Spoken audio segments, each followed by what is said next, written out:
Let's talk about other left side attacks that can serve the purpose of a jab.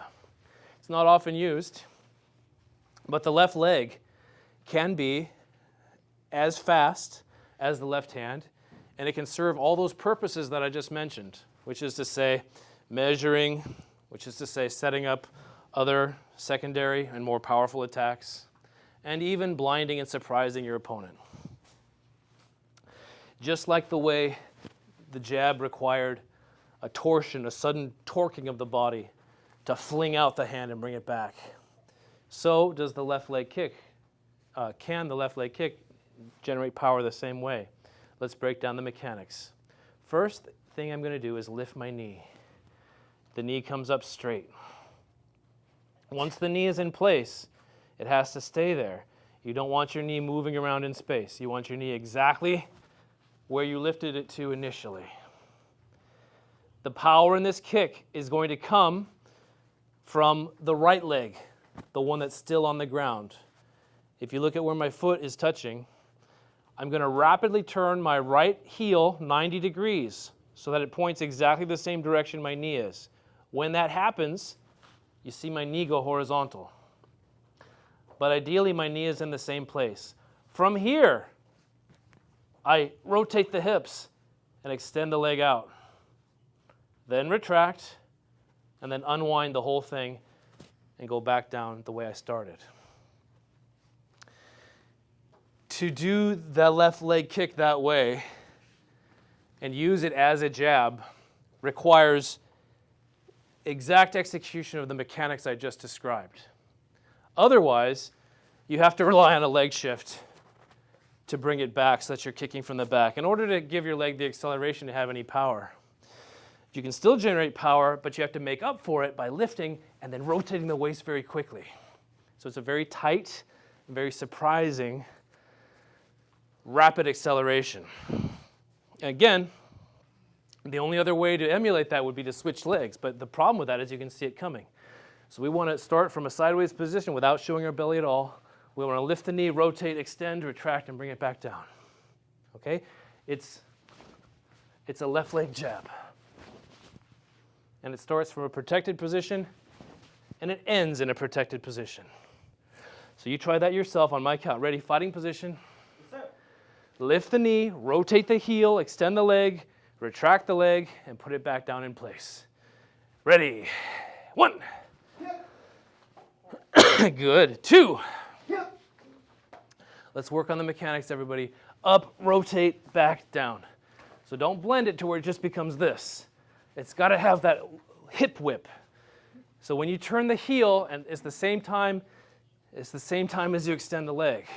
When the heel turns, the leg extends.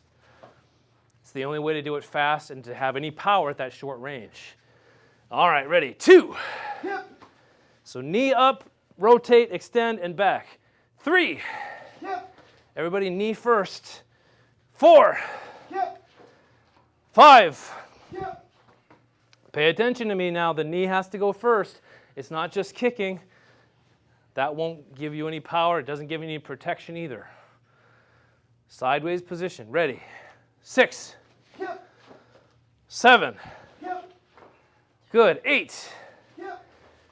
Break it down. Up, rotate, extend, retract, and down. 9. Yep. Toes out. 10. Yep. Knee first. 11. Yep. 12. Yep. 13. Yep. 14. Yep.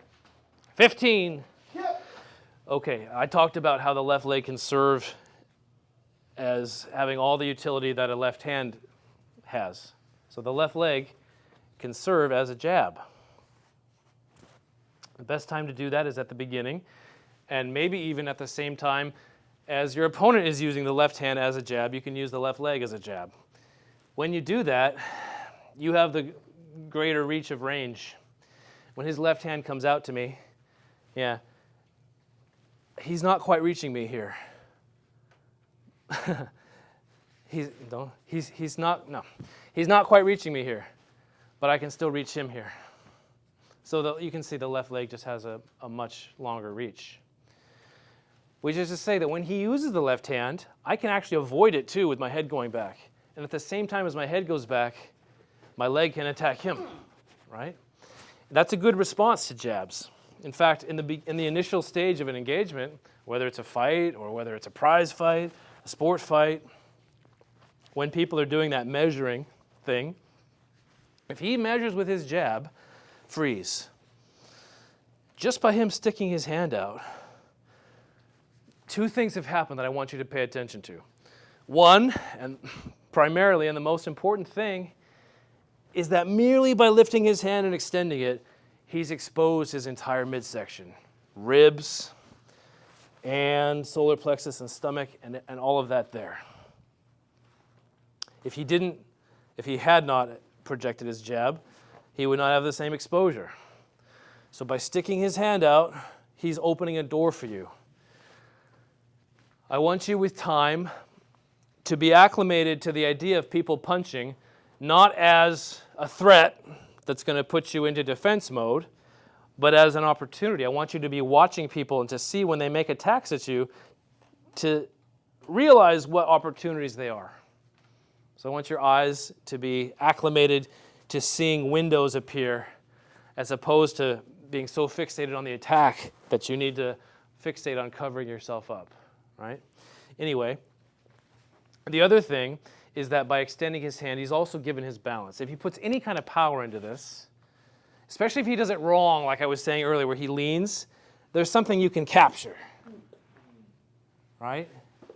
If you're into judo, you can receive it and you can go with it.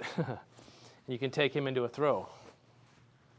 We're going to use the kick today, though. So he's going to send that out there. We're going to outside round block like this, and at the very same time, we're going to send that kick at him. So he punches hard and fast. In fact, we're going to play a little game. Red is going to try to jab me as fast as he can when I say go, and I'm not speaking. And I am going to try to intercept that with a kick, okay? And plus, he's going to be left side forward and not showing his belly. Okay, so when he's ready, he's going to, I'll say go. Let's say go now, anytime. He's going to jab, and I'm going to try to beat him with a punch. Sorry. You're good. So you see how that's getting in there on him. He can't reach. He can't reach before this gets in there.